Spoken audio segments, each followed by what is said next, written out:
রব বলছেন ওয়ালা তাহিনু ওয়ালা তাহজানু, তোমরা ভয় পেও না, তোমরা টেনশন করিও না, তোমরা নৈরাশ হইও না।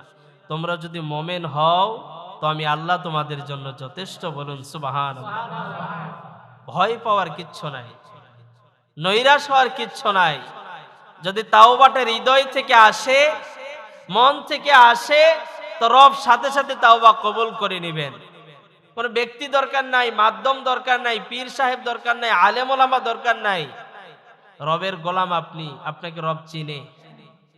আপনি কি মনে করছেন যে আমি অজপাড়া গায়ে থাকি, আমি সামান্য একটা ফ্যাক্টরিতে চাকরি করি, আমার নাম ঠিকানা কিচ্ছু নাই, আমি কালো, আমি বেটে, আমি কুৎসিত, আমাকে দুনিয়ার মানুষ লাইক করে না, আমার রব আমাকে লাইক করেন, এরকম মনে করেছেন? নো। আপনি যত কুৎসিত হন, যত কালো হন, যত বেটে হন, যত আপনি দেখতে খারাপ হন না কেন, যত গরিব হন না কেন, যত নিকৃষ্ট হন না কেন, রব কিন্তু আপনাকে চিনে, রব কিন্তু আপনাকে দেখতেছে, রব কিন্তু আপনাকে ভালোবাসে।